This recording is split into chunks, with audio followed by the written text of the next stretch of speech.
अध्याय 9 परम गुह्य ज्ञान।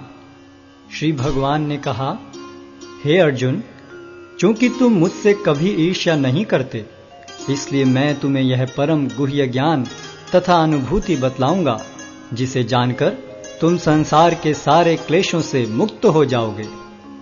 यह ज्ञान सब विद्याओं का राजा है, जो समस्त रहस्यों में सर्वाधिक गोपनीय है। यह परम शुद्ध है, और चूंकि यह आत्मा की प्रत्यक्ष अनुभूति कराने वाला है, अतः यह धर्म का सिद्धांत है। यह अविनाशी है और अत्यंत सुखपूर्वक संपन्न किया जाता है। हे परंतप, जो लोग भक्ति में श्रद्धा नहीं रखते, वे मुझे प्राप्त नहीं कर पाते। अतः वे इस भौतिक जगत में जन्म मृत्यु के मार्ग पर वापस आते रहते हैं। यह संपूर्ण जगत मेरे अव्यक्त रूप द्वारा व्याप्त है। समस्त जीव मुझ में हैं, किंतु मैं उनमें नहीं हूं।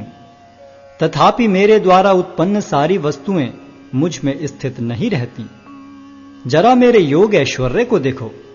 यद्यपि मैं समस्त जीवों का पालक हूं और सर्वत्र व्याप्त हूं, लेकिन मैं इस विराट अभिव्यक्ति का अंश नहीं हूं, क्योंकि मैं सृष्टि का कारण स्वरूप हूं।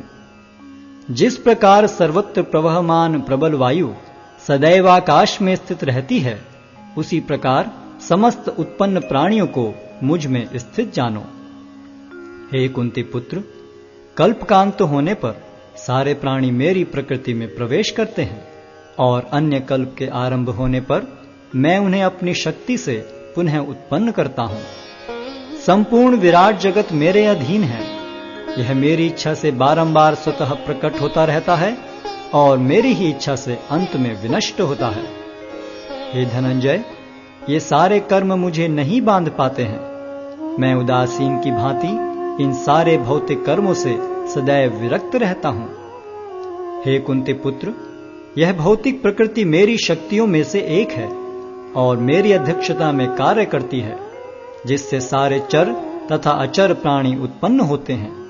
इसके शासन में यह जगत बारंबार सृजित और विनष्ट होता रहता है। जब मैं मनुष्य रूप में अवतरित होता हूं, तो मूर्ख मेरा उपहास करते हैं। वे मुझ परमेश्वर के दिव्य स्वभाव को नहीं जानते। जो लोग इस प्रकार मोहग्रस्त होते हैं, वे आसुरी तथा नास्तिक विचारों के प्रति आकृष्ट रहते हैं। इस मोहग्रस्त अवस्था में उनकी मुक्ति आशा, उनके सकाम कर्म तथा ज्ञान का अनुशीलन सभी निष्फल हो जाते हैं। हे पार्थ, मोहमुक्त महात्मा जन दैवी प्रकृति के संरक्षण में रहते हैं। वे पूर्णतः भक्ति में निमग्न रहते हैं, क्योंकि वे मुझे आदि तथा अविनाशी भगवान के रूप में जानते हैं। ये महात्मा मेरी महिमा का नित्य कीर्तन करते हुए, दृढ़ संकल्प के साथ प्रयास करते हुए, मुझे नमस्कार करते हुए भक्ति भाव से निरंतर मेरी पूजा करते हैं।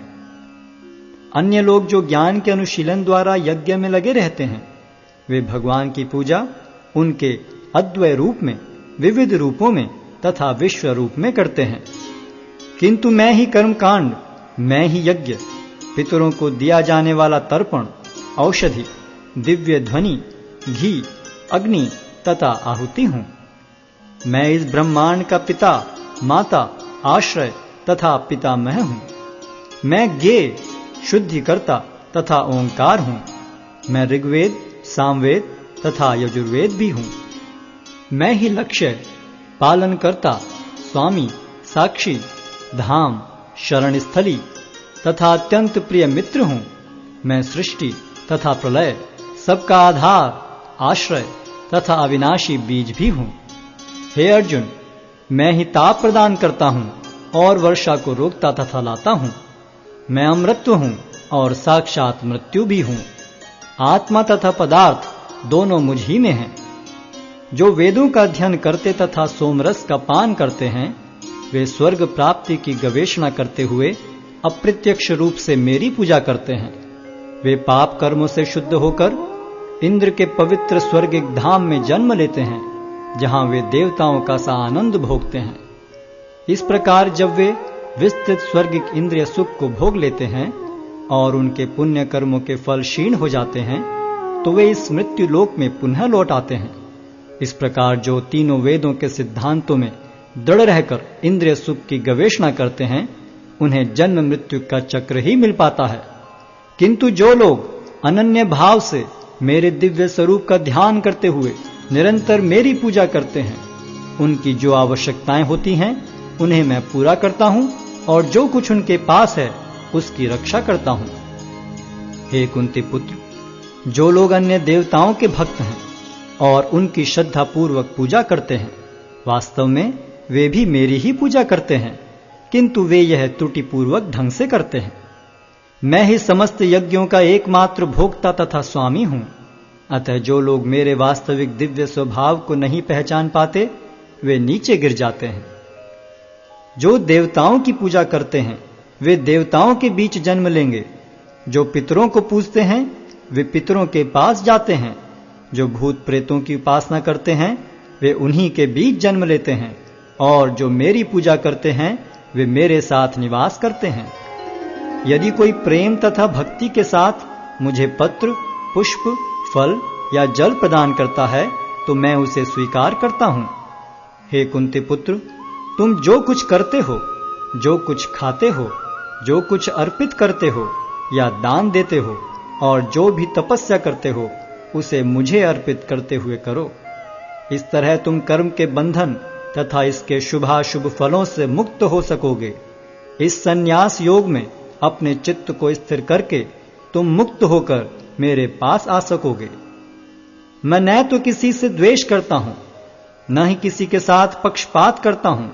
मैं सबों के लिए संभाव हूं, किंतु जो भी भक्ति पूर्वक मेरी सेवा करता है वह मेरा मित्र है, मुझ में स्थित रहता है और मैं भी उसका मित्र हूं। यदि कोई जघन्य से जघन्य कर्म करता है, किंतु यदि वह भक्ति में रत रहता है तो उसे साधु मानना चाहिए, क्योंकि वह अपने संकल्प में अडिग रहता है। वह तुरंत धर्मात्मा बन जाता है और स्थायी शांति को प्राप्त होता है। हे कुंती पुत्र, निडर होकर घोषणा कर दो कि मेरे भक्त का कभी विनाश नहीं होता है। हे पार्थ, जो लोग मेरी शरण ग्रहण करते हैं वे भले ही निम्न जन्मा स्त्री, वैश्य तथा शूद्र क्यों न हो, वे परम धाम को प्राप्त करते हैं।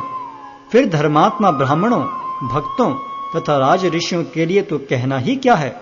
अतः इस क्षणिक दुख में संसार में आ जाने पर मेरी प्रेमा भक्ति में अपने आप को लगाओ। अपने मन को मेरे नित्य चिंतन में लगाओ। मेरे भक्त बनो, मुझे नमस्कार करो और मेरी ही पूजा करो। इस प्रकार मुझ में पूर्णतया तल्लीन होने पर तुम निश्चित रूप से मुझको प्राप्त होगे।